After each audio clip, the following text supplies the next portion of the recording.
is a very, very low blow.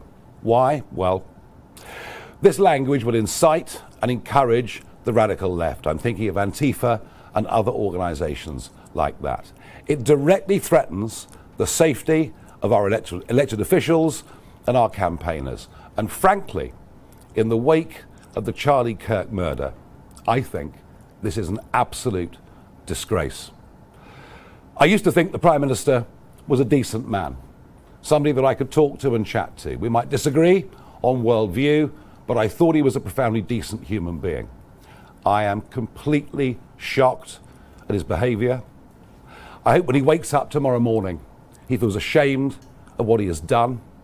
This is a desperate last throw of the dice from a Prime Minister who's in deep trouble, a Prime Minister who can't even command the support of half of his own party. But I'm sorry to say, I now believe that he is unfit to be the Prime Minister of our country. His bizarre attempt this afternoon to invert patriotism and the love of flag was quite extraordinary. This is still the Labour Party of Gordon Brown. Remember that bigoted woman who talks about mass immigration? It's still the Labour Party of Emily Thornberry, who thought the Cross of St George on a van in Rochester was something truly awful. It's a Labour Party that could never accept any sense of English identity, even if it was more tolerant of Scottish or Irish or Welsh identity. Starmer says, I don't like or love this country. Well, let me say this. For 30 years, I've fought for British sovereignty. I fought for us to be a self-governing nation. Why? Because I always believed the best people to govern Britain were the British people themselves. And him? Well, he, of course, didn't like the vote. The greatest result, the biggest democratic mandate ever given in this country, when in 2016 we voted Brexit. Now, he spent the next few years trying to overturn that result. He doesn't believe we should govern ourselves. He's happy, be it Brussels, be it the UN, be it a series of foreign courts. He's happy for us to be governed from there. He does not believe in Britain. He does not believe in the Britain that most of you out there believe in.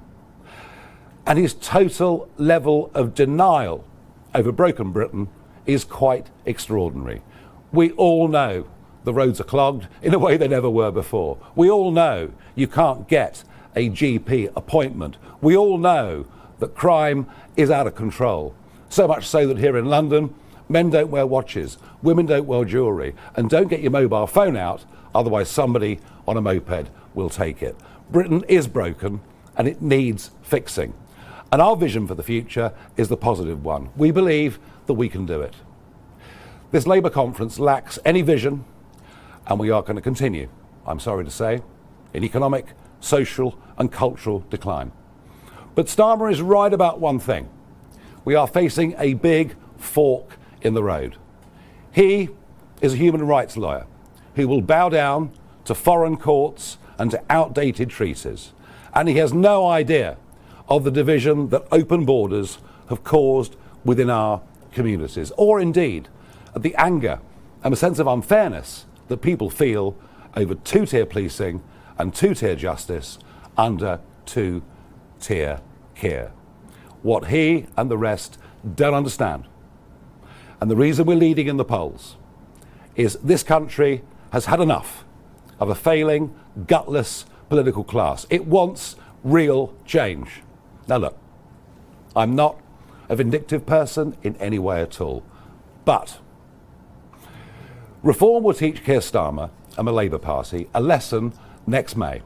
Next May are our equivalent of the midterms, when the whole of Wales, Scotland, London and many other parts of the country will go out to vote on the first Thursday in May. We will teach Starmer a lesson next May that British political history will never forget.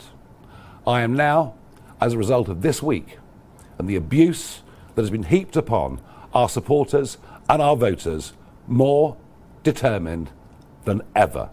Don't underestimate that.